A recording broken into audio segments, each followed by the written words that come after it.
Good morning, everyone. Welcome to the April 15th KVRTA board meeting. Thank you for your attendance. It sounds like all the board members are in attendance, which is fantastic. First thing we're going to start out with is the review of the minutes from the March 18th meeting. Has everybody had a chance to look at those? Are there any comments or questions or revisions? If not, is there a motion for approval? I'd like to make a motion to approve the minutes. Thank you, Mr. Tolliver. Is there a second? There's a second from Joe Koval. All of those in favor of the motion signify by saying aye. Aye. Are there any opposed? Motion carries. Next, we're going to let Jacob take care of the financial statements. Good morning, everyone. We'll take a look at the financial statements for March of 2021. The total operating revenues this past month were $243,000. Sorry, on Schedule 2 there. $243,242. Total operating expenses, $1,144,169. On Schedule 3, comparative analysis report, year-to-date for 2021, the total operating revenue is $1,401,759, compared to year-to-date fiscal year 2020, it's $1,570,972. And the total operating expenses for fiscal year 21 year-to-date is $9,918,951, compared to last year, year-to-date, $456,000.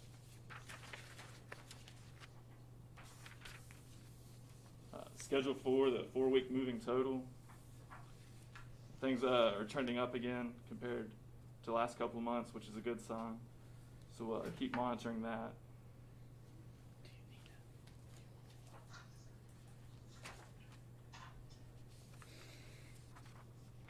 Schedule 4B, the daily fare box revenue summary. So since the pandemic started, the average since last March was roughly 17,000, just under 18,000. And all the weeks in March were above that, so it's another good sign of things improving.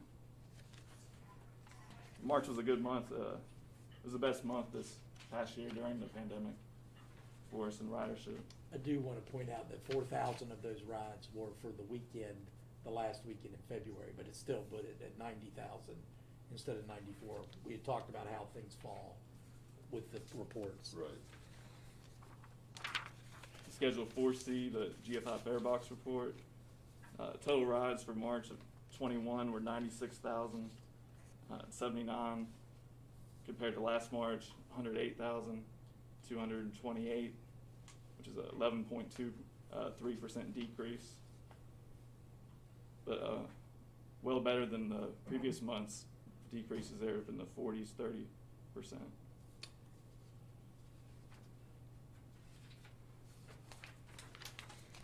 Schedule 4D, period pass use, again, stay consistent with 68.3% of the revenue coming from the day pass.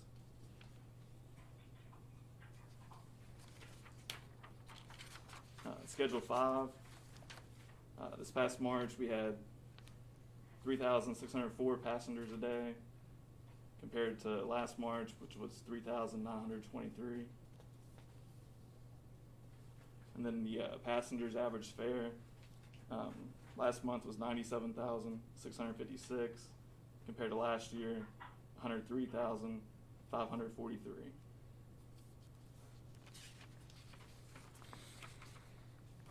Schedule 6, excess levy receipts. So for April, we have received $1,291,658, which is a 4.99% increase from last year.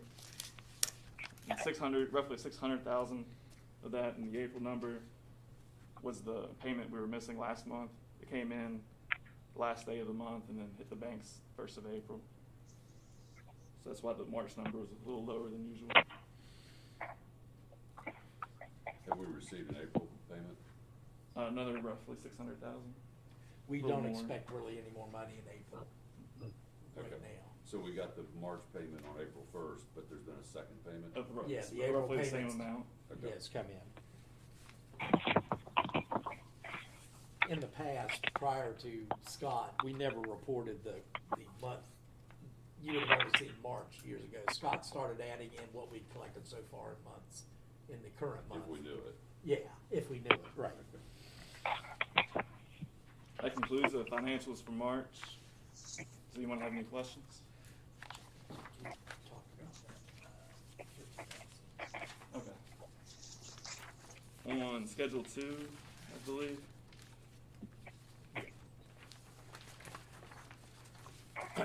Under total Under- operating revenue.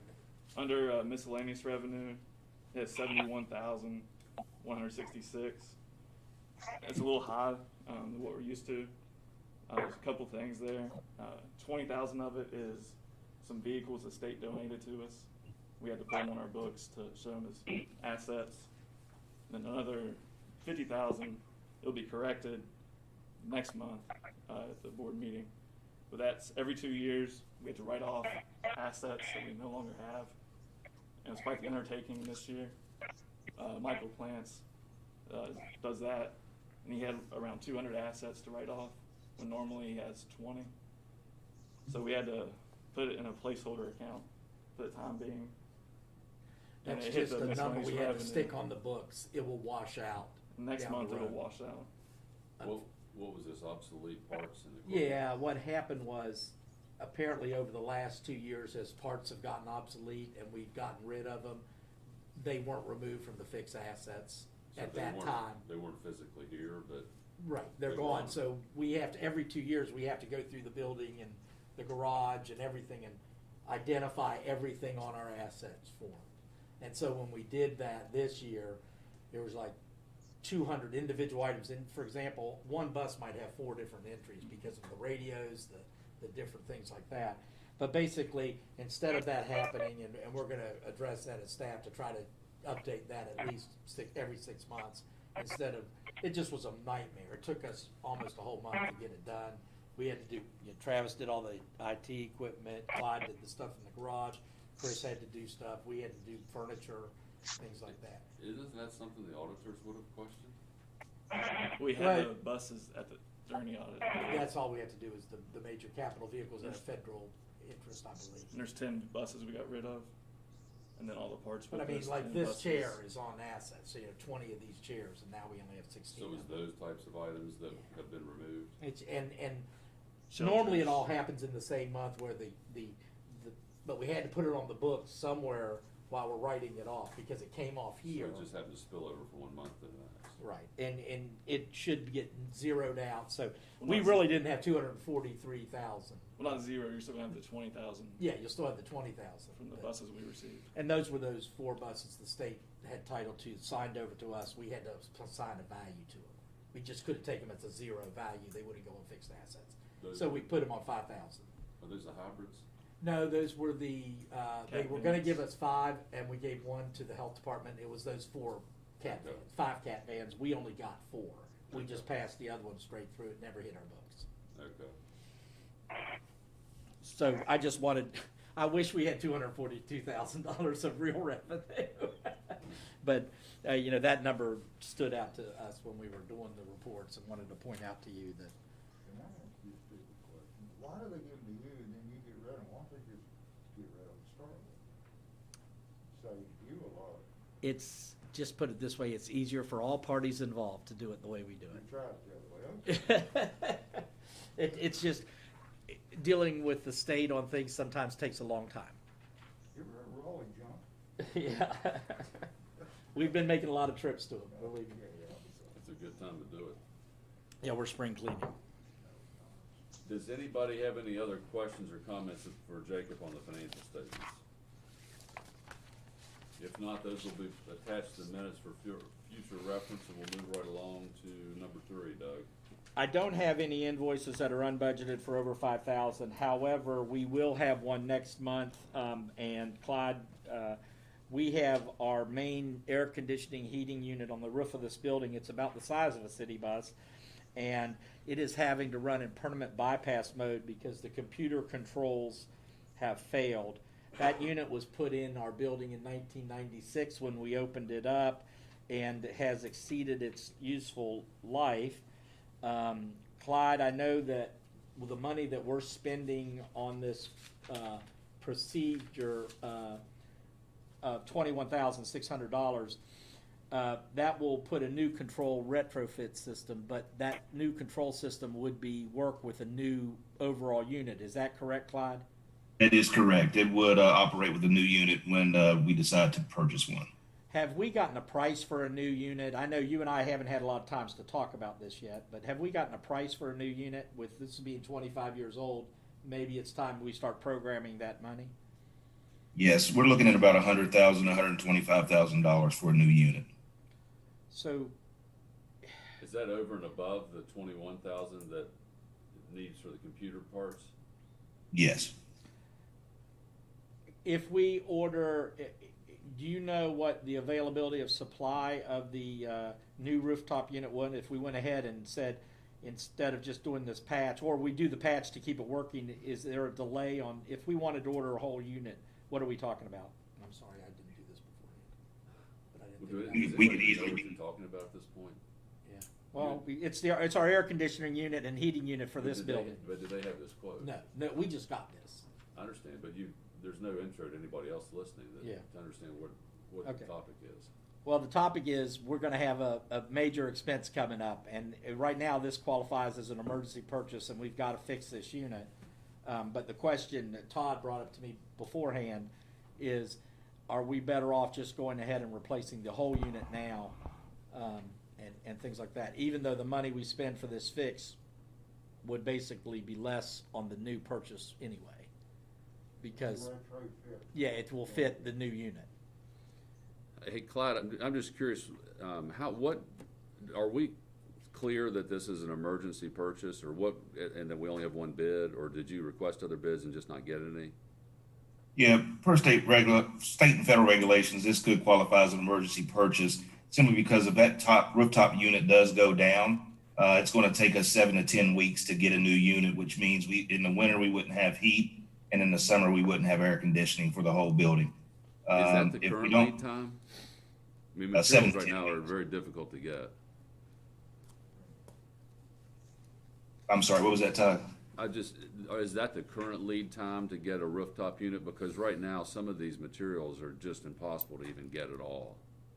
Yes, from what I understand, that is the current lead time for it. Don't know of any unforeseen circumstances at this time that could delay it, obviously the pandemic, but that's what they're telling me for right now. And how long has this operated on bypass? It's been operating on bypass for at least a month now. This is what catalyzed the purchase for the AC unit in the server room. Also, those are somehow related?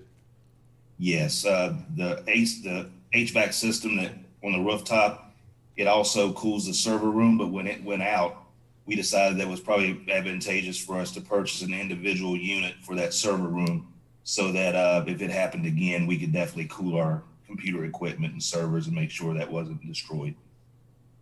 I mean, I think with a 25-year rooftop unit that we need to be proactively looking at replacing the entire unit, because if this goes down and it's not something that can be repaired, you pointed out 7 to 10 weeks, I think it's going to be longer than that. Right now, these materials are just impossible to get. Could we get within a week or two a quote on a whole new system? Absolutely. Yeah, with the updated timeline, we'll do that, and we'll report back at the next meeting. However, if we're looking at a long lead time, we may go ahead and Understood. understand that we'll go ahead and order it because we've got to keep this building operational. Well, what the quote might need to look like, Clyde, is a two-parter, that we've got an emergency need that could wait 2 or 3 weeks to get those parts in and installed, but we really see that there's a bigger need, that we've got an antiquated HVAC system that's running inefficiently, and what would it be for the whole package to be done? Do we use anybody other than Elko? Normally we use Elko. That's who we usually go to. We have a blanket purchase agreement for repetitive services with them. Okay. And they installed the unit. originally when the building was remodeled. Well, there's plenty of good HVAC contractors that would be interested in that type of project. Okay. So what do you want us to do right now, Doug? No, I just, again, am making you aware of a situation that we've got going on. You know, if you want to give us authority in advance to, I don't know, Grace, if that's even allowed because it wasn't an agenda item.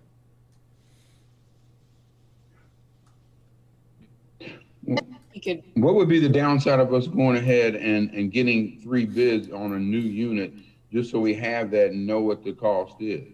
That's what we're gonna do. We're gonna Okay. call we'll call Elko and get a quote from them, and then we'll reach out to a couple other people to get a quote from them and do that. Obviously, we have to make sure that we're following the purchasing guidelines, because now we're talking about an expenditure over, even though it's an emergency expense, an expenditure over 100,000, which kicks in some different items. So All right. we'll sit down today and go over those kind of things. But the idea would be to, if we're going to go with a different manufacturer other than, I believe this is a train unit, you know, if you're going to go with a different manufacturer, we don't want to spend $21,000 on a train patch. That's not going to be good on another type unit. Right. So we're kind of specifying, you know, depending on how this plays out, we may be specifying a specific type of unit. And how long we can limp along with the current Right. situation. We just need to do a little bit research, and you know, we can bring it back to the board, but I don't know if it would be a proper vote to authorize me at this point to do it. I think it would be probably better I do it and then come back and get authorization after the fact, because it's not on the agenda. Well, okay, so Grace, the question is, the administration is gonna need the ability to make a quick decision in the event that we can't get a full system quoted and installed at a price that we're comfortable with within a reasonable amount of time. How do we make that happen? To give them the authority? yeah, I mean, I think you can, I mean, despite it not being on the agenda, I mean, provided that you put it to, if you phrase it in terms of giving the authority to the delegates to go out and seek more information, to seek bids on this, and then bring it back to the board for a second full vote on what we're going to do there. I think that's fine to do. But this is more than seeking information. We need to, in my mind, authorize them to spend up to $22,000 to make an immediate repair if that's what's decided needs to be done. I think you can word it and you can do that. I think we should do that so that you all have some latitude to make a decision in the event that that's what has to be done. I do too, they don't know how to word it. I'll tell you what, you make the motion and the lawyer will word it up for us. I'll make the motion, you do whatever you have. If I can hear.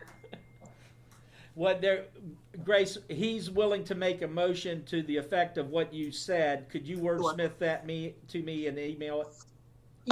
Yes, let me do that right now. So basically, the motion would be to authorize Yeah. staff to incur the expense to repair or replace the air conditioner system, I think repair it, and then come back to the board with the replacement if we decide to do that. And if we find out that we won't spend the 21,000, if we find out that it's going to be another manufacturer, and I don't want to throw good money after bad. Yeah, you don't wanna put the 21 if it doesn't compare. Right, it would have to be compatible with the unit that we end up buying. If Yeah, we I end mean, up buying one. Yeah, I mean, you're seeking, you would move to provide the authority to Mr. Hartley and to the other employees of KVRTA in order to seek out these bids for the unit, and then if it's necessary at the time to expend the funds to make the immediate to enter into a contract to fix this immediate emergency need regarding the HVAC system in the main building. I think you can, the great thing about Robert's rules is you word your motion to say what you want it is, give the latitude that you want, and you can do it. Okay. So Grace has articulated the motion. Bob, is that the motion that you intended to make? Okay, so I'm not sure if you all can hear Bob very well, but Bob Sutphen's in the room with us, and he has made the motion articulated by Grace to allow the administration to have some latitude to make the repair, but also pursue a larger project at the same time. Is there a second to that motion? Second. Okay, there's a second by Valerie. Any further discussion? This could turn into a sizable expenditure, considering that we've talked about it for 5 or 10 minutes, but this is an area that I deal in every day, and I can tell you that's the right thing to do, to not wait for this package unit to bonk out on us. Plus 25-year unit, you need to replace it. Okay, I'm gonna call the vote. All those in favor of the motion signify by saying aye. Aye. Aye. Are there any opposed? Motion carries. All right. Under old business, the self-insurance report is attached to your packet. There really is nothing no changes to report. Yesterday, our Kanawha, and it came down and met with Mr. Oakley and Jacob to kind of bring him up to speed, an introduction meeting. Mr. Oakley has left for his honeymoon today and will be out of the office for a week or so. But we're continuing the transition of the insurance duties to him, and he's picking that up, and that's going pretty smoothly. As far as Cad Operations Report, nothing outrageous to report there.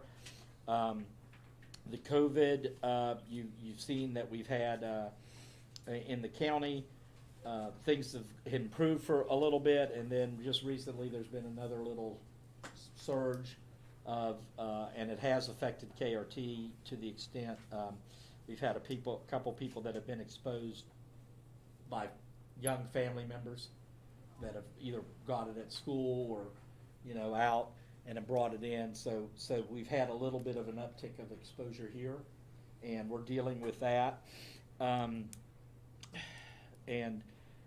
as you voted last month, the pandemic pay has ended, will end at the end of this month, and other than that, I don't have anything on COVID to report to you. Okay.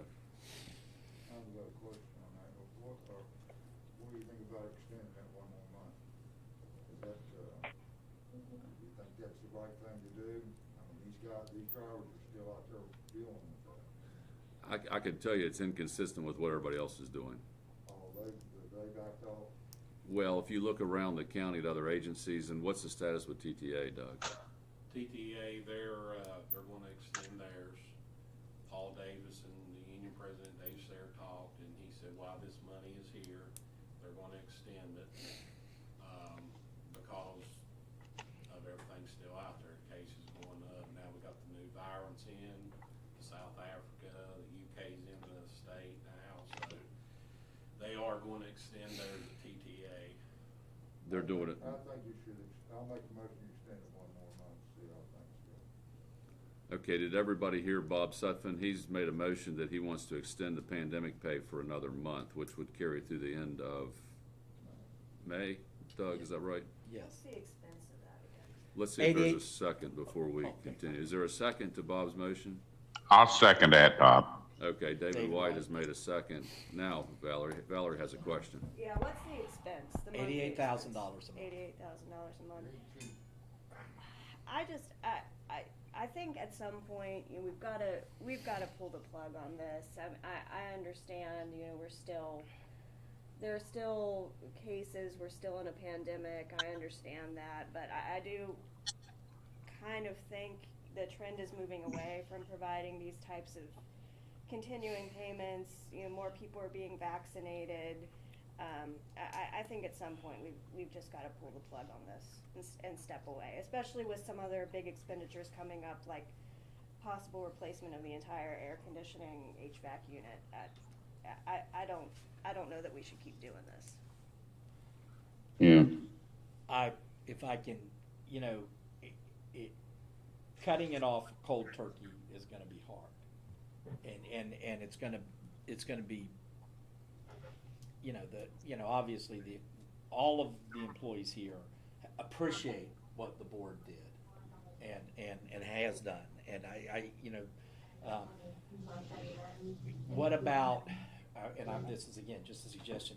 Instead of making it 4, phase it down to 2 for another, or phase it out instead of do this. Now, we did get some extra money in January, and we're going to talk about grants down here. It's I agree that we're the only agency in Kanawha County that's doing this, that I am aware of. No one else in this county is giving that kind of pay. Huntington meets next Wednesday. Is their board meeting, is that correct, Brett? Yeah, there's. So they haven't made a decision yet. Usually I hate to say this, we usually talk, and what are you doing, and I haven't had a chance to talk to Paul today, but I'm sure he's gonna call me today. But what they do in Huntington shouldn't bear, I've gotta face local officials and say, hey, we're not paying our people that, they're out there exposed, the firemen, the ambulance drivers, the city cops, the county police. I have to answer to Kanawha County, and the city of Charleston and your all's communities. So I just, again, cold turkey would be hard, but I wish if the option is to completely cut it off, and there's no middle ground. Obviously, you've made a motion to extend it. It's the will of the board what you want to do, but that is a third option out there. And I'm sorry if I overstepped my bounds. No, well, it's good to have Here's the options. situation, these guys are on the bus. Right. It's not like you're, and I'm not pulling off on firemen, policemen, or, I don't need any more enemies. These guys are on the bus sitting with these people. It's not like you, hey, how you doing over there? They're in the room with them. Right. And as long as we've got something there, I think there should be something for this. And Now, I agree that it comes to a point where it's gotta be stopped, and this may be the last month. But we've come out of this, and if you. It would be helpful if you all would give him a mic so we can hear him. I can't hear him. Bob, I can't hear you. Give him the mic. Sorry about that. Hear what he's saying. Got a mask on too, no wonder you can't hear me. Till this thing is over, and these bus drivers are sitting in the bus with these people that get on, you don't know who gets on. I'd hate to be driving a bus right now. It'd freak me out. Matter of fact, you'd be looking for a bus driver if I was driving. Nothing, don't take that wrong. But as long as we have the money, we should take care of our bus drivers. They're the number one asset we have when it comes to the KRT. They're the ones that make the money. And again, I'll support whatever the board does. Okay. I'm just telling you that cold turkey cutting it off would be, Yeah. that would be worse. If that's what you want to do, fine. I agree, Bob. We have got the funds. Yeah. We're in the best financial shape we've been in a long time. But again, it's at some point it's got to end, and that's up to you as the board to decide, not me. I think Brett would like to say something. I know Brett does have something he wants to say, but with the Zoom situation, somebody that's on the Zoom call, not in the room, may be wanting to say something, hasn't had a chance. So I'm gonna let you all chime in if you wanna turn on your mic and say something as in regards to the pandemic pay. Is there anybody that has something to add? I would agree, phasing that, like Hartley said, rather than just going cold turkey. I would like to move that we would phase it out rather than just cutting it off. Okay. Well, there's already a There's motion that on the board. Can you make an amendment to it? Well, let's get other comments, Mr. Tolliver, and see what other people's opinions are, and then we'll decide about the motion. Okay, I understand and about the workers and they are KRT, but I know that earlier we had a problem with our members getting the vaccine. Are we still low in that area? That's a good. I mean, if you're not getting the vaccine, but you're dealing with the public, I don't know how to say it, but where do we stand there? Well, that's a great point, Gene, and the reality is that we don't know with certainty.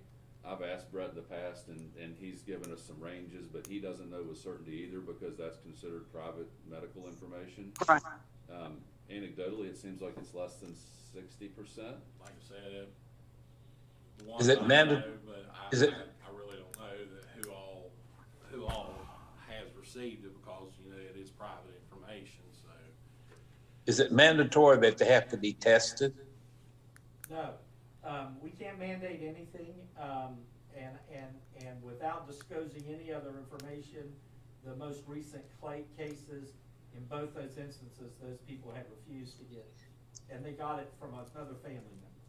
So I don't think by not knowing names, that's not disclosing too much, but neither of them had been vaccinated. And They told me that. And Gene, to follow up on your comment, is obviously if anybody's following the newspaper or social media about availability of vaccines, anybody over the age of 16 that has wanted one has been able to get it at this point, at least one shot. Right. I mean, my 16-year-old son has gone into a vaccine clinic and gotten his first shot. So it's available if they've chosen to take it. It's not as if we've had difficulty getting drivers into the clinics. Eric, Okay. did you have something to add? No, I don't have anything to add other than, I think at some point, we do need to cut this off. I mean, we can't just continue on. And if the trend is that other authorities are not doing this, I think we need to follow suit. So I don't necessarily think I think we need to look at this motion right now. I think we need to do that, but we need to maybe stop that and maybe look at this amendment that Doug's talking about would be what I would be in favor Yeah. of phasing it out. Did you get what you wanted to say, Brett? Now, I was just gonna say, I understand, there is a time and stuff like that, and I thank the board for all that they have done. Right now with the $4, still, as the authority has the money and stuff, I understand Doug's option and stuff like that. We're getting ready to enter summer. There's gonna be a lot more people out and about. So we're dealing with, when the passengers get on the bus now, we're having to tell them, wear your mask. They go to the back, they yank it down, we have to tell them to put it back up. I mean, it's a constant fight every day to try to get them to even, wear them properly on the bus. And I mean, that's what we have to deal with. And like I said, I think, the $4, that's what we're working, because we don't want to bring this stuff home to our families, our kids, our grandparents, stuff like that. I just like to, I think the $4 like to go to May 31st and then reevaluate it in May and see what happens. But I mean, that's what we have to deal with on a basis, put your mask on, keep them on. The passenger, it's a constant struggle every day. And I mean, I just think, that $4 compensates us because we're out there with this stuff in an enclosed bus with, the circulation in the buses and stuff like that. You never know one day to the next if you're gonna, you're gonna get on the bus not having COVID, and by the end of the day you're gonna have it. So, Well, but I just like to see the $4 continue. okay. I mean, and Brett brings an important perspective because he's one of the guys driving the buses. And obviously we need to find a balance that's fair to them for the additional work that they've incurred, but also fair to the authority as far as being financially prudent and also consistent with what sister agencies do throughout our area. So I assume you can remove people from the bus if they don't wear their mask. Is that correct? It's a difficult process. It is very difficult. We have denied people access to the bus because they wouldn't wear masks. But again, as Brett says, they wear the mask, they pay their fare, they get on the back row of the bus, and he's driving. He doesn't need to be looking in his mirror to be the mask police. And it's not fair to ask my drivers to do that and things like that because they need to concentrate on the road. right. And provide a safe trip. But yes, it's just like, I mean, you see it, you go into Kroger's, some people have their mask on, some people don't. But everybody's supposed to. So it's just the facts of life, and they aren't paid to sit there and be the mask police. They're paid to drive the bus and safely, and they are in a tough situation, and things like that. Again, I think we have a couple things. Maybe I would suggest if it's the board's will to extend it, that maybe we just go say we extend it for the 1 month, the next month it goes to another, and we basically make our final vote on this, that we're not talking about this every meeting, and kind of look out. We are applying, you know, as I said, for that extra money that was spent. You know, it's not a funding issue. It's a matter of just the right time. When is the right time to do it? Okay, so the board's heard all the discussion. There is a motion on the table. Are there any comments about amendments? Does anybody have any strong opinions right now? At some point, I'm gonna have to call the vote on the motion that's been made, unless there's any. Todd, can we amend that to effect, it's just a $2, we change it to $2 starting May 1st, and then possibly delete it for June? So you would like to amend it so that it's $4 for May, $2. No, $2 for May, and then He's talking about cutting it to $2 right now. Okay, discontinue it after May 31st. that would be up to Bob. He made the motion to accept that amendment. I thought he originally said finish this out at 4 and then go to 2. Is this right, Dave? Go to 2 next month, Dave. Is that what you said? Caseville? No, it's Jay Jennings. It was Mayor Jennings.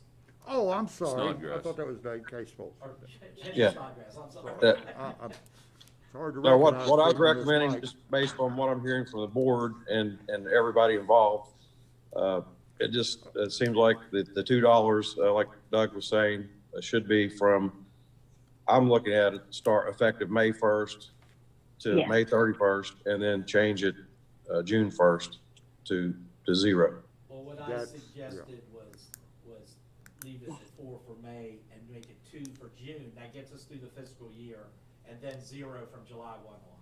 That's what I That's suggested. better.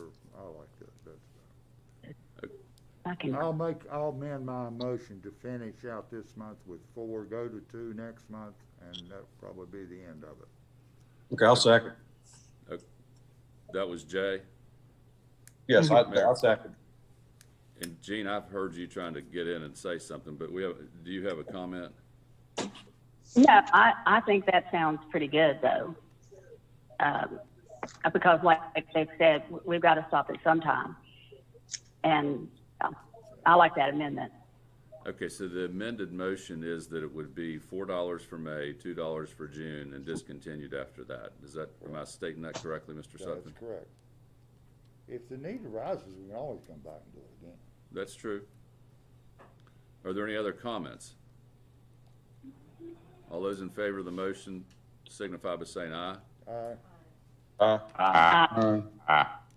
Are there any opposed? Motion carries.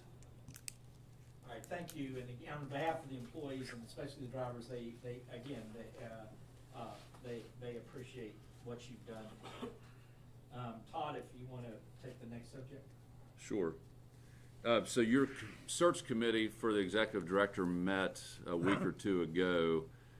If you recall, it's Bob, Valerie, and who was on? Kim. That's right. Kim wasn't here. She was on the line remotely. And so we now have the job description, a printed ad. It's been posted through, it will be posted in a periodical starting in a week. Yeah, yes. For 3 cycles? The 23rd of April in the passenger transport. It was put up live on the Community Transportation and Association of America's website, and that generated a couple responses. And sorry. Well, no, I'm glad you explained. I couldn't remember the sources that we were using. So it's in the appropriate places. We know it's been placed because we're getting some feedback. We're getting emails. The emails are going to the committee members without being censored or filtered through the KVRTA. So we're getting a chance to see all of the applicants. At this point, we're going to let the application process go until the last advertising cycle and then start to go through the applicants to determine who would need to be interviewed. That's really the status on that, on item D. You want to move on to transit mall, Doug? Sure. Well, the good news is we're here. The bad news is we're going to have to deal with this for a while. starting Sunday, the buses will no longer be using Lately Street, and the transit mall will be closed through to the construction and the reopening of a new facility. In the new schedule, could you put that up now, or you need me to share it? Hold on, I'm going to share you a schedule here, and figure out how to get to that. It's on my desktop. That's why.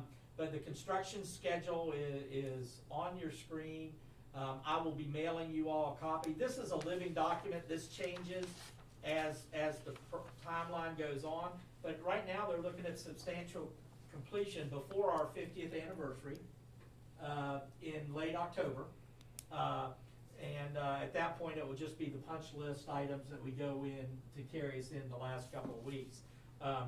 But the demolition, we've met with all the neighbors. I've talked to the church. I've met with or talked to the people at Bowles Rise. We've talked to the people at Shock Plaza.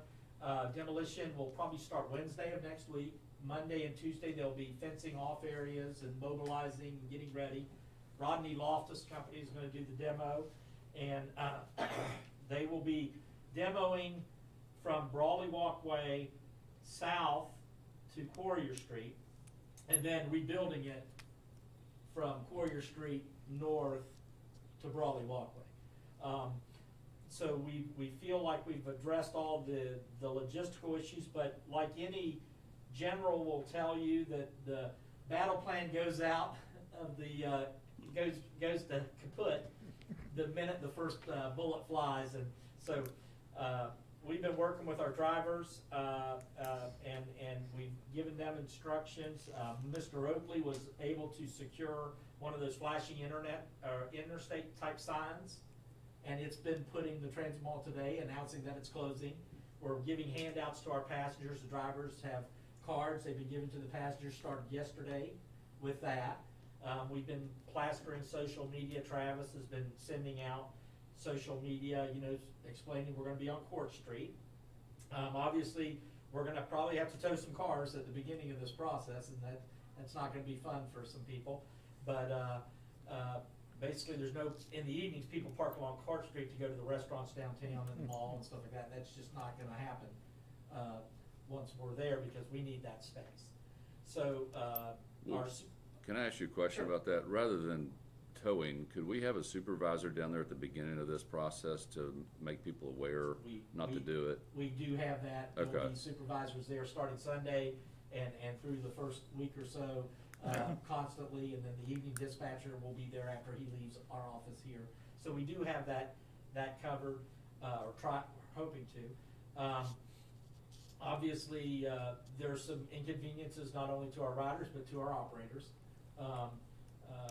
We're hoping it goes smooth, but we know there's going to be bumps in the road. There always is, and we'll do that.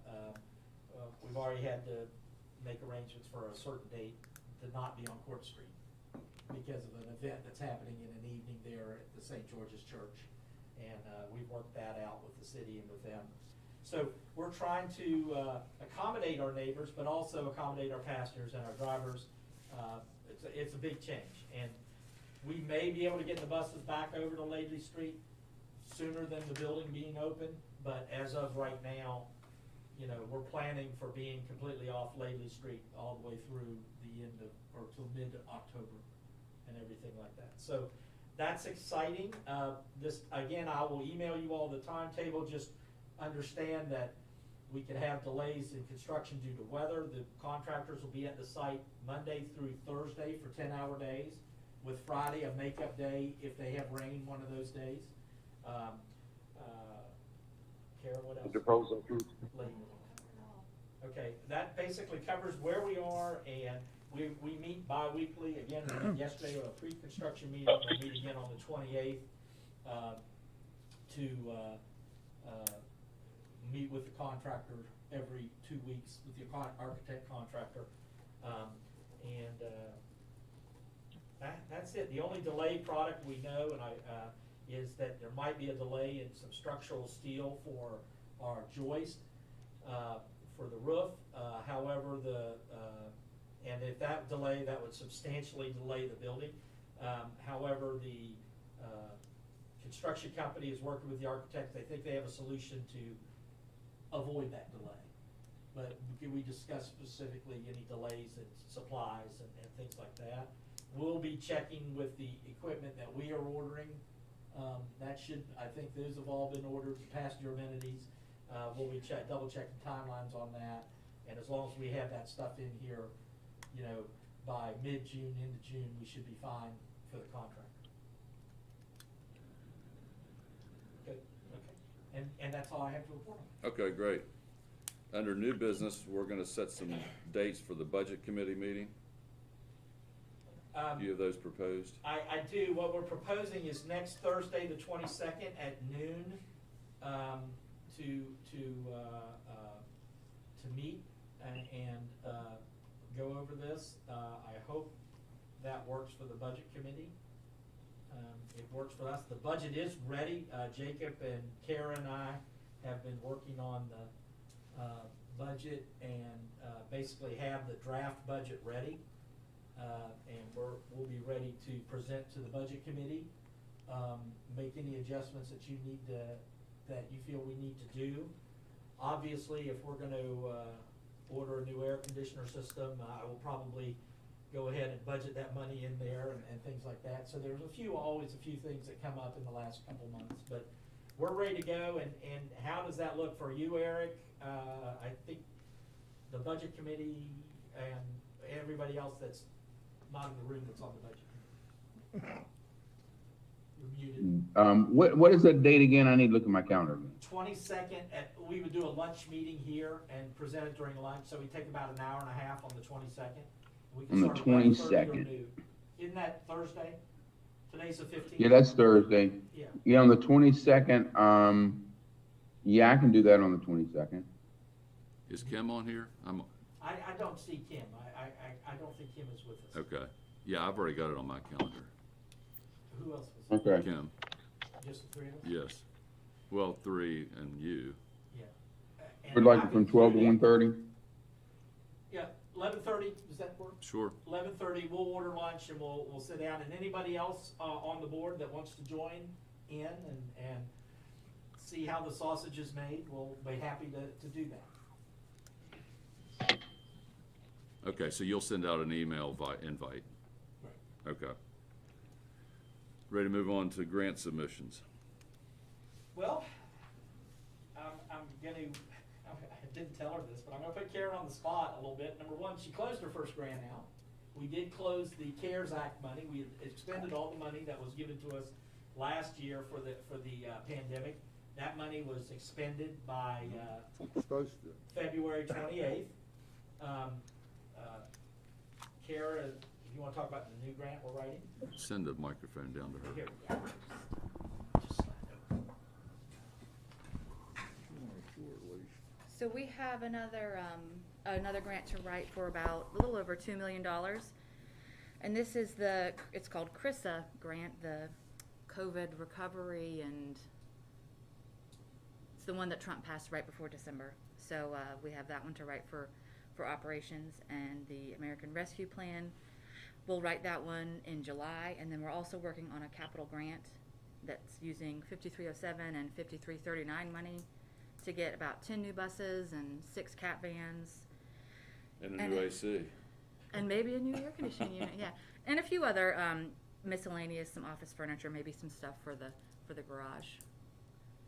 Yeah, that grant is right now totaling up, it's $4.9 million in vehicles and about 50,000 miscellaneous equipment. So you're looking at a $5 million capital grant.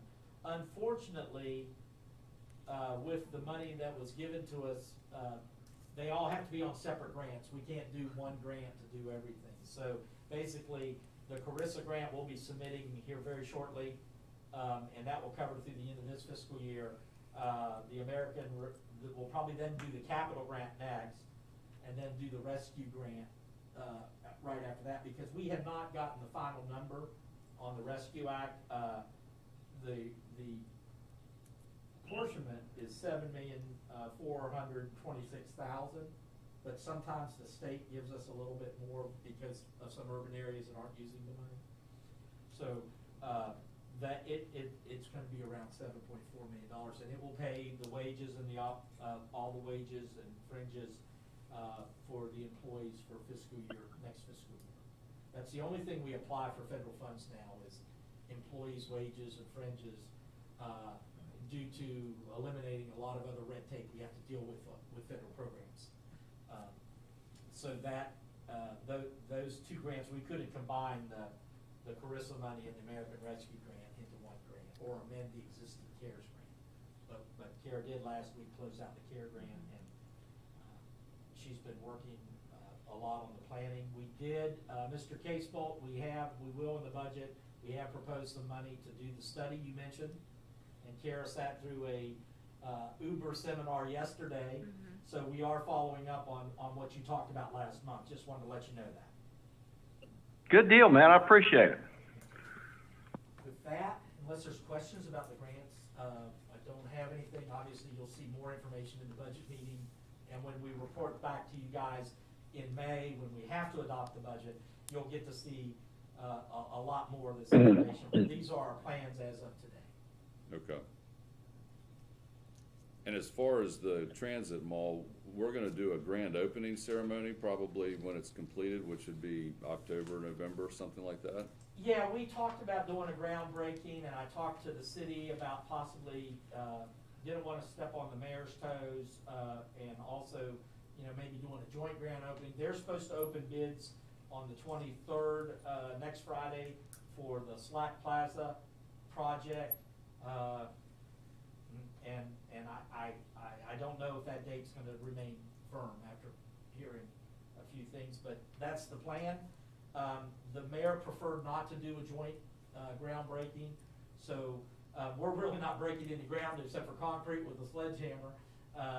We decided that, working with, Michael Hayden at Maple Creative, with our 50th anniversary being in October, the end of October, that we would do a mass celebration of both. And that way the park should be done, hopefully. We can utilize the park in our area, and maybe food trucks there for a day, and offer free lunch. We've got a lot of things that we can do. We budgeted, put some money in the budget to do a really nice event at that time, and we're planning to do a grand opening 50th anniversary celebration together as one event. And Kara has volunteered herself to do a lot of that work for us. Did you want to talk about the name? Did you want to talk about the name change? Well, yeah, we do. We're obviously, with the closure of the transit mall on Thursday or on Sunday, we are no longer referring to it as the transit mall, and there'll be a new name, new branding of the facility, and hopefully after Sunday the word transit mall is never used again. But it's KVRTA Center City Station is the name of the new facility. No. I'll never get that out. Yeah, so, basically our city center station, we think the park is gonna be either called, it's gonna have some sort of that city center name for the park. They haven't finalized that yet, but I've met, we've kind of gone over it in marketing and looked at different things, and talked to the city to make sure they didn't have a problem with that and everything like that. So I think that's kind of what we're gonna do. So City Center Station is the name of the new facility. Yeah. Sounds good. Does anybody on Zoom have something to add, or comments or questions?